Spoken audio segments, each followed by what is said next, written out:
नमस्कार मित्रांनो, सर्वांना माझा नमस्कार परत एकदा। मी साधा ब्लाउज कटिंग दाखवणार आहे। हा त्रिकोण स्केल आहे, ह्याला टेलरिंग स्केल असेही म्हणतात। ह्याचा डायग्राम काढायला ह्याचा उपयोग करतात बुकमध्ये। जे टेलरिंगचा जे बी ब्लाउज ड्रेस काही पण ह्या साईडचा उपयोग करतात, ह्या साईडचा पण करतात, कमी जास्त डायग्राम करायला ह्याचा उपयोग करतात। तर ह्याच्यापासून मी ब्लाउज कटिंग दाखवणार आहे। ह्याच्यामध्ये मी समजावून सांगायचा जास्त प्रयत्न करणार आहे, तरी आता व्हिडिओ गुजवून दे। छातीचे माप आमचे 34, उंची 13। 34 छाती असल्यामुळे छाती 34 म्हणजे चौथा भागाला 8.5 प्लस 1.5 इंच मार्जिन। 1 इंच घेतलं तरी चालतंय, 1.5 इंच थोडंसं नवशिक्याला, कारण का खास करून माझा व्हिडिओ नवशिक्यासाठी आहे। जे बी नवीन शिकतात त्यांना छान समजून यावं ह्याच्यासाठी मी हा व्हिडिओ घेऊन आला आहे। हा माझा पहिलाच व्हिडिओ आहे, तरी मी प्रयत्न करणार आहे की सर्वांना मी चांगलं समजावून सांगेन। नवीन शिकणारा नाही आणि जे शिकले त्यांना पण जे डाऊट असतील त्यांनी बघू शकतात। तरी मी सांगते, आता सुरुवात करते। छाती 8.5 प्लस 1.5 इंच म्हटलं तर 10 आलं माप। तर हे जे फोल्डिंग आहे ना, तर आपण हे असं 10 घ्यायचं। इथं हे 10 ला आपण पॉइंट करायचा आणि मग ह्या साईडला पण 10 ला असा पॉइंट करायचा। ह्या पॉइंट प्रमाणेच आपण हा पेपर करेक्ट त्या पॉइंटला असं धरून आणि ह्या साईडला पण असं धरून हे असं फोल्ड करायचं। कारण का ह्याचं असं केलं ना, सर्व्याकडून करेक्ट कुठं क्रॉस जात नाही, काय नाही। 2-3 ठिकाणी 10चे पॉइंट केले आणि फोल्ड केलं ना, तर परफेक्ट येत आहे। आता ही झाली आमची छाती। ह्याला आम्ही छाती म्हणू शकतोय किंवा चौडाई म्हणू शकतोय किंवा रुंदी म्हणू शकतोय। छातीचा चौथा प्लस 1.5 इंच किंवा छाती चौथा आली आमचं फिटिंग। जे चौथा म्हणजे 8.5 झालं आणि जे प्लस 1.5 इंच आहे ते मार्जिन झालं। एवढं तरी तुम्हाला आता समजलं। मग आता ही उंची आली, उंची आमची 13 आहे। हा मी साधा ब्लाऊज सांगत आहे, साधा ब्लाऊज काही पण त्रास नाही, इजी। आणि हे तर कटिंग फारच इजी सांगणार आहे मी तुम्हाला। हे वेगळंच कटिंग वाटणार आहे, एकदम इजी म्हणजे एकदम इजी आहे। काय फोल्ड करायची गरज नाही, सरळ माप घालून मी सरळच कटिंग दाखवणार आहे तुम्हाला। ते तुम्ही लास्ट पर्यंत माझा व्हिडिओ बघा। आता हे 13 प्लस अर्धा इंच म्हटलं तर 13.5 इंच उंची झाली तयार। ब्लाऊज नंतर 13 पण आपण बरोबर होते ते। आता हे झालं मागची उंची। आता ही समोरची उंची पण परत आपण इथं 13.5 आणि इथं पण 13.5 पॉइंट करून घ्यायचाच आपण, कारण का ते खालीवर व्हायला नको। मग ही लाईन झाली आपली परत 13.5 इंचाची। इथून 1 किंवा 1.25 इंच चालते। थोडंसं जाड वगैरे असेल म्हणतो 1.25 घ्यायचं, बारीक असेल तर आपण 1 इंच घेतलं तरी चालतंय। मग हा 1 इंचाचा किंवा 1.25 इंचाचा जे आहे ना, ते पण आपण हे लाईन मारून घ्यायचं। हे झालं समोरचा भाग।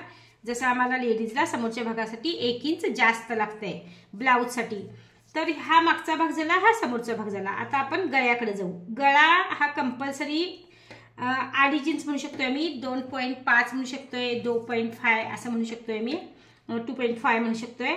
आता हा मागचा गळा आहे 9 इंच। मागचा आम्ही 9, हे साधारण ब्लाऊज असा मी कटिंग दाखवते तुम्हाला, तर सिंपल ब्लाऊज कसा बसतोय असा। आणि हा समोरचा गळा 6। म्हणजे हिथं जर आम्ही 2.5 घेतला ना, तर हिथं पण आम्ही 2.5 म्हणजे 2.5 असं घेऊ शकते। आणि मग ही लाईन दोन्ही 2.5 घेतल्यानंतर ही दोन्ही, आता हिथं पण हे चेक करायचं आमचं 2.5 करेक्ट आहे की नाही, तर इथं आहे। आणि ही सरळ अशी ह्या पद्धतीनंच लाईन मारून घ्यायची। हे झालं। आता इथं पण आपण 2.5 घ्यायचं। जे आपण आता गळा रुंदीला जे माप घेतलं ना, ते पण इथं कंपल्सरी आम्ही करते वेळी ना ह्या गोष्टी करतच जायच्या। ह्या बेसिक गोष्टी असतात, ह्याच्यामध्येच इंटरेस्ट राहावं, कारण का हे जर बेसिक आम्ही करेक्ट केलं ना, तर शेवटला ब्लाऊज व्यवस्थित होतोय। असं ही लाईन, हे डिस्टन्स पूर्ण सेम। मग ह्याच्यामध्ये आपण कसं, आता समोरचा गळा जर डायरेक्ट असा गोल केला ना, तर रुंदीला असा व्यवस्थित तेवढा गोल येत नाही। असं जर डायरेक्टच गोल घेतलं, इथं अर्धा इंच घेऊन गोल घेतलं किंवा असं अर्धा इंच घेऊन इथं असा गोल केला ना, तर तेवढं व्यवस्थित दिसत नाही। त्याच्यामुळे की नाही आपण ह्याचा सेंटर करायचा। 3 इंच सेंटर झाला 6च्या उंचीचा। मग खाली इथं ना एक 1.5 इंच म्हणजे 3चा सेंटर आला, 3चा सेंटर 3 झाला। मग ह्या ठिकाणी थोडंसं इकडं 1 पाव पेक्षा थोडं जास्त जायचं आणि मग अशी सरळ लाईन घेऊन असा आपण गळा गोल घ्यायचा थोडासा, थोडंसं। आणि हा सुद्धा गळा आता मी 9चा दाखवलाय, हा पण थोडासा का बाहेर घेऊन आपण घेतलं ना, तर नॉर्मलच ब्लाऊज खरं आपला थोडासा गळा रुंदीला होतोय। आणि हा थोडासा का म्हटलं तरी पण हरकत नाही, जास्त नाही जायला पाहिजे, बस ह्याची काळजी घ्यायची. आणि मग शोल्डर आला आपला 2.25. आता एवढ्या मापाला म्हटलं तर 2.25 शोल्डर ओके आहे.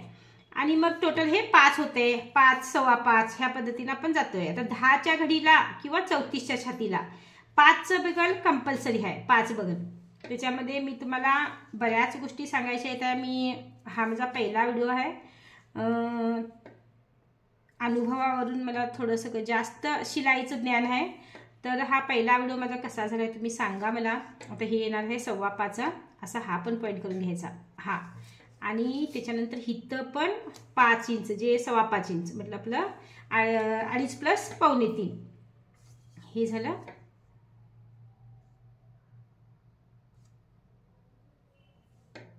हे तर ही सरळच लाईन घ्यायची आता आपण झाली. पॉईंटला पकडत इथं जायचं आणि ही पण लाईन अशी घ्यायची. आता समोरची बगल काढते वेळी कसं गोल शेप यायला पाहिजे ह्याची काळजी घ्यायची. आता इथं आम्ही क्रॉस पट्टीचं काम संपूया पहिला. इथं हे 2.5 इंच, ह्या ठिकाणी पण हे 2.5 इंच घ्यायचं, 2 आणि अर्धा किंवा 2.5. मग ही पण सरळ लाईन आपण मारून घ्यायची. ही आपली सरळ लाईन झाली. आता ह्याचा सेंटर 5 आला आणि मग इकडं 2.5च्या वरती आपण 1.25, 1, 1.5 असा वाढवू शकतोय. 1.25 वाढवले तर म्हणजे भरपूर झालं. हे असा क्रॉस पट्टीचा शेप आपला छान येतोय असा. ह्याच्यामध्ये किती व्यवस्थित एकदमच होऊन जाते. ह्या शेप झाला क्रॉस पट्टीचा. गळ्यांचे शेप झाले. आता बगलेचा शेप सांगते मी. आता इथून 1/2 इंच किंवा थोडं 1.25 इंच आलं तर ठीक आहे. असा गोल व्यवस्थित शेप यावा समोरचा झाला. आणि मग मागचा शेप घेते वेळी ह्याचा सेंटर म्हणजे आता 5 म्हणजे 2.5ला, ह्याचा पण 5 आहे हे सेंटर. ह्याच्या इकडे एक 1/2 इंच घ्यायचं आणि इथं थोडं 1/2 इंच घ्यायचं आणि इथून 1.25 इंच घ्यायचा. आणि शेप घेते वेळी असा हा शेप जेव्हा घेतो आपण तेव्हा हे ह्याला टच करून ह्या सेंटरच्या ह्या पॉइंटला टच करून सरळ जायचा. हा जो शेप आहे ना ह्या गळ्यावरती कमी जास्त होतोय. हा जर गळा कमी असेल तर हा जास्त पुढे जातोय आणि हा जर गळा डीप असेल तर हा इकडे मागे येतोय. हे मॅजिक आहे ह्याचं. तर हे आपण नंतर पण मी समजावून सांगते. आता हा ब्लाऊजचं माप पूर्ण संपलेला आहे. तर मी आता टक्स सांगते तुम्हाला. आता टक्सासाठी कसं जे आपलं मार्जिंग आहे ते 1.5 इंच इथं ठेवायचं आपण आणि मग उरलेला 8.5 इंचाचा आपण सेंटर करायचा म्हणजे 4.25 इंच. आता हा इथं पॉइंट झाला.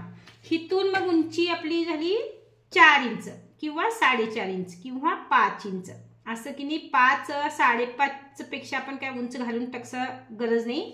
4.5च्या खाली करायचं नाही, 5.5च्या वरती जायचं नाही. 3.5 किंवा जेव्हा जो ब्लाऊज गिड्डा असेल किंवा उंचीला कमी असेल त्यावेळेला 3.5 वगैरे टक्स येतोय. खरं हा कमीत कमी एवढा पाहिजे टक्स मागचा टक्स. आता हा समोरचा टक्स घालते वेळी कसं आता अंदाज पंचे काय म्हणून जायचं नाही. आपण सर्व आता परफेक्ट शिकायला म्हणजे परफेक्ट जायचं. ही जी क्रॉस पट्टीचा पॉइंट जो आहे ना हा आणि हा गळा ह्या दोनांचा आपण सेंटर घ्यायचा आणि मग खाली इथं 1/2 इंच घ्यायचा. हा 1/2 इंच घेतल्यानंतर हा जो टक्स आहे ना उंचीला 2, 2.25 भरपूर झाला. हा असा रुंदीला म्हणजे आपण केव्हा पण अशी जी असते ती रुंदी आणि अशी जी असते ती उंची हे लक्षात ठेवायचं. हा टक्स समोरचा झाला. आता हा छातीचा टक्स म्हणतोय मी ह्याला ह्या क्रॉस पट्टीजवळ. हा कंपल्सरी इथं 4 इंच आणि इथं 3.5 इंच.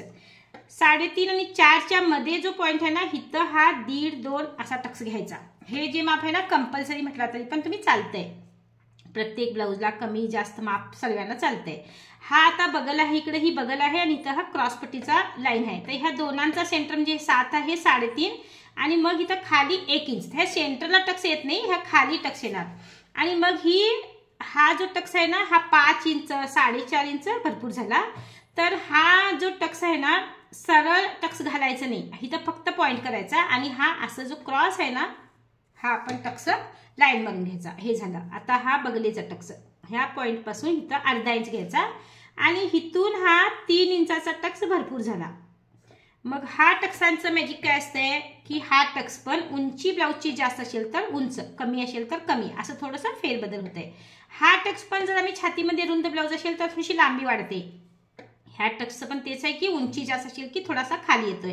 हा टक्स मात्र 2, 2.25, 2.5 बस हा एवढाच राहतोय. आणि मग ह्याच्यामध्ये अनेक गोष्ट सांगायची काय, ह्या समोरचा जो गळा आहे इथून जो हा समोरची जी टक्साची रुंदी आहे 3, 3.5 ह्या पद्धतीने त्याचं डिस्टन्स राहावं आणि बाकीच्या मध्ये 1.5, 1.25, 1 इंच असं राहावं. जसं की हे 1 आहे, हे 2, 2.25 आहे, 1.5 आहे असं. हे मात्र थोडंसं जास्त राहावं, ह्याची काळजी घ्यायची. आता मी हे सर्व झालेलं आहे. कटिंगचं माप दाखवते, कटिंग कसं करायचं ते दाखवते. आता हे कटिंगला मी सुरुवात करते.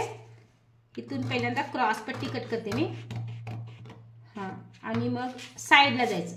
आता हा ब्लाऊज कसा, समजा आपला ब्लाऊज थोडंसं जास्त कापड इकडे राहिलं आहे आपलं, त्यावेळेला क्रॉस पट्टी अशी डबल हिथंच घेऊन सोडायची. म्हणजे ही डबल झाली ना. आता परत ह्याला कट करा, जोडा, हे अशातला भाग नाही.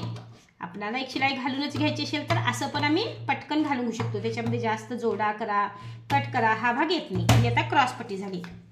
आता ब्लाऊज कसं प्रत्येकजण 60-70 सेंटीमीटर असं देतात. 80-90 दिलं तर फारच चांगलं आहे, सर्वच व्यवस्थित होऊन जाते. आणि जर कापड जास्त असेल तरच असं कटिंग करून घ्यायचं, नाहीतर आपण मग बाकी ठिकाणी आम्ही ॲडजस्ट करू शकतोय.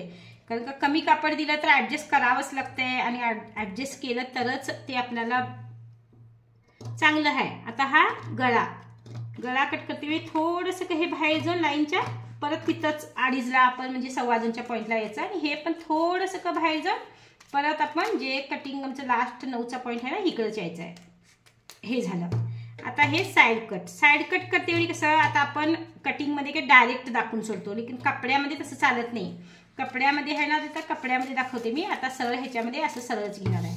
आता ही बगल कट करते वेळी आता कसं इकडून सरळ घेऊन हा जो गोल भाग आहे, गोल भाग कापडमध्ये करते वेळी एवढी अडचण होणार नाही तुम्हाला, सर्व चांगलंच होणार आहे त्याच्यामध्ये. आता ह्याच्यामध्ये कसं, आता शोल्डर मी कट केलेला नाही. जर शोल्डर कट करायचं असेल तर डायरेक्ट तुम्ही कट करू शकता आणि मग ते परत आम्ही मशीनवरती जोडू पण शकतोय. खरं असं जर जॉईंट असेल ना तर हे असं करून ह्याला दोन्ही बाजूनी थोडे थोडे असे ट्रायंगल कट मारून घ्यायचे असे. हे झालं. आता हा मागचा टक्स आहे, ह्याला पण थोडासा का ट्रायंगल कट मारायचा. असं केलं की नाही आपल्या पण ते ट्रायंगल येतोय. तो कापडमध्ये पण ह्याच पद्धतीने आपण जायचं. ते कापडला काय उचलायची गरज नाही, तिथं ते ठेवूनच करायचं. आता हे छोटं कापड आहे म्हणजे मी थोडंसं सर्व उचलून चाललंय माझं. मी तुम्हाला लवकरच मोठ्या पेपरमध्ये कटिंग दाखवणार आहे. मी सुरुवातीपासून सर्वच व्यवस्थित दाखवणार आहे. त्याच्यामध्ये आता हा छोट्यामध्ये मी तुम्हाला दाखवले आहे, तरी तुम्हाला समजते काय बघा. समजलं तर चांगली गोष्ट आहे आणि समजणारच आहे तुम्हाला, कारण का सर्व सोप्या पद्धतीने सांगितले. आता टक्स कसं, कापडमध्ये कसं जर आपण हे चॉक न केले असेल, चॉक गाडा करून आपण असं हे ठेवून आपण असं फ्लश करू शकतोय. खरं तर ह्याच्यामध्ये कसं मी हे असं मार्किंग दाखवू शकतो तुम्हाला. मी हे असं आला आणि हा इथं आला. हे झाला दोन्ही टक्स आणि हा झाला मागचा टक्स. समोरचा भाग जो आहे ना, याचा कट सेंटरनं केलं की हे ब्लाऊजचं कटिंग झालं. हे झालं. आता हाताचं कटिंग करते वेळी कसं, दोन्ही कापड किंवा आपण जे पण, आता हे बरोबर ह्याचंच आहे, मापाचंच आहे ब्लाऊजचं पेपरचं कापड, हे जे बी आहे ते. आता हे कापड जेव्हा असते ना, असे 2 पदर आम्ही घ्यायचे. आता आम्ही जेव्हा बॉडी घातली तेव्हा 2 पदर नाही घेतले, ते सिंगल घालून आम्ही मागचा भाग आणि समोरचा भाग असं केलेला आहे. ह्याला तसं नाही. आता हे 2 घेऊन एकदाच घालायचं आहे. हाताचं केव्हा पण असंच येते, हे 2 घ्यायचं आहे आणि असं यायचं आहे. मग आपली शेप कट करते पण असं उचलून तो एकदा हा एकदा करू शकतोय, म्हणूनच हे असं कटिंग. आणि बॉडीचं कटिंग करते वेळी ती मी तशी पद्धत दाखवली आहे. त्याला पण असं फोल्डिंग येत आहे, खरं ते करायला जायचं नाही. हे इझी आहे, तुम्ही करून बघा. त्याच्यामध्ये तुम्हाला फारच म्हणजे फारच सोपं वाटणार आहे, कळेल तुम्हाला. त्या पद्धतीनेच मी क्लासेस घेतले त्या शिलाईचे, त्याच्यामधून आज मी हा पहिला व्हिडिओ केलेला आहे. आता हे कसं, आपण बगल आमची 6 आहे आणि प्लस 1.5 इंच मार्जिन म्हटलं तर हे 7.5. 9.5च्या ब्लाऊजला तर 8.5 आमची छाती आहे, म्हणजे जे 34 छातीचा चौथा भाग 8.5. 8.5च्या बगलेला की नाही 6 इंच बगलेचा जो गोला असतो त्याला लावायला पुरवडते. आणि मग प्लस 1.5 इंच म्हणजे 6 प्लस 1.5 इंच मार्जिन झालं. हे झालं. आता ही उंची, इकडे उंची घेतली कसं, हे 1.5 इंच झालं. हात शिलायला जे फोल्डिंग करतो ना आम्ही, हे आहे म्हणजे ह्याला फोल्डिंग म्हणा तुम्ही, किंवा हात शिलाईची पट्टी म्हणा, काही पण चालते. आणि त्याच्यानंतर हात लांबी 6 आहे तर प्लस 1/2 इंच घ्यायचं आपण. हे कंपल्सरी 1/2 इंच हात लांबीच्या वेळी केव्हा पण असं हा झाला. आणि मग ही परत लाईन जोडून घ्यायची. हे झालं. आता इथं ना आमचा जर हा हाताचा घेरा असतोय जो आपल्या दंडाकडे असतोय तो 5 आहे समजा, मग इथं प्लस 1.5 घ्यायचं, एवढं आपल्याला बस आहे जे बी मार्जिन. मग इकडे हे उरलेलं आपण कटिंग करायचं, ते थोडंसं दाखवते. आता इथून जे आहे ना हे 2.25 इंच, 2.25 इंच जे आहे ना हे छातीचा 8वा ह्या पद्धतीने येते. ते ते आता हिशोब मी नंतर सांगते, तुम्ही 2.25 3 असा पद्धतीने घेऊ शकता. आणि जे मार्जिंग आहे ना, हे 1.5 इंच तुम्ही अशी लाईन ह्या ठेवू शकता त्या मार्जिंगला. 1.5 इंच असं नाही, 1.25 इंच 1 इंच घेतलं तरी चालतंय. आणि मग ही लाईन एक क्रॉस मारून घ्यायची, अशी लाईन अशी क्रॉस. मग ह्याचा एक सेंटर, हे 8 आहे तर 4चा सेंटर हा थोडंसं करून घ्यायचा. आणि मग नंतर परत इकडं 7.5 म्हणजे 7चा 3.5 4.25 इथं हा सेंटर आला. सेंटर आल्यानंतर परत ह्याचा एक सेंटर आणि मग परत ह्याचा एक सेंटर, असे हे 3 सेंटर आहेत. ह्याचा सेंटर हा झाला, ह्याचा आणि ह्याचा, ह्याचा आणि ह्याचा हा झाला, परत ह्याचा आणि ह्याचा हा. शेप काढते वेळी कसा आहे, मागचा शेप पहिल्यांदा दाखवते मी. जो ह्याचा आणि ह्याचा सेंटर आहे इथून स्टार्ट करायचा आहे, असं जायचं आहे आणि बस एवढं जर असं करायचं आहे. म्हणजे सरळ 1 इंच जो आमचा मायना आहे ना किंवा आमचा मार्जिन आहे त्याला जाऊन टच करायचं आणि हे असं गोल जायचं आहे थोडंसं आणि मग समोरचा टक्स जो हा सेंटर आहे ना इथून स्टार्ट करून ह्या सेंटरला जायचं आहे, जो आम्ही ह्या लांब क्रॉस लाईनचा घेतलेला आहे त्याला, त्या सेंटरला लावून हे सरळ लाईन इकडं, बस एवढं कटिंग. आणि मग हा मी इकडे तुम्हाला 5.1 घेऊन जो पॉईंट केलेला आहे ह्याला आम्ही साईड कट पण म्हणू शकतोय. बस झालेलं आहे आता हाताचं कटिंग. मी तुम्हाला कटिंग करून दाखवते.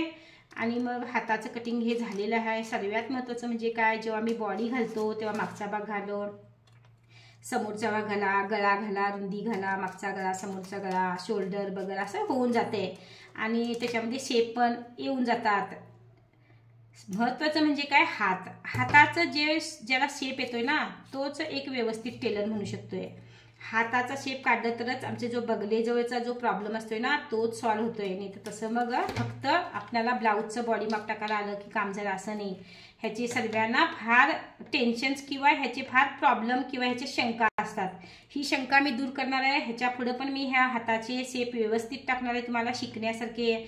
नवीन जे पण शिकायलेत त्यांनी माझा जरूर व्हिडिओ बघा आणि मला कमेंट्स करा, सबस्क्राईब करा आणि माझ्या व्हिडिओला कमेंट्स करा आणि कसा व्हिडिओ झालाय मला कमेंट करून कळवा. आणि हा असा त्रिकोण स्केलनं समजावून सांगितलेला साधा ब्लाऊजचं कटिंग आहे.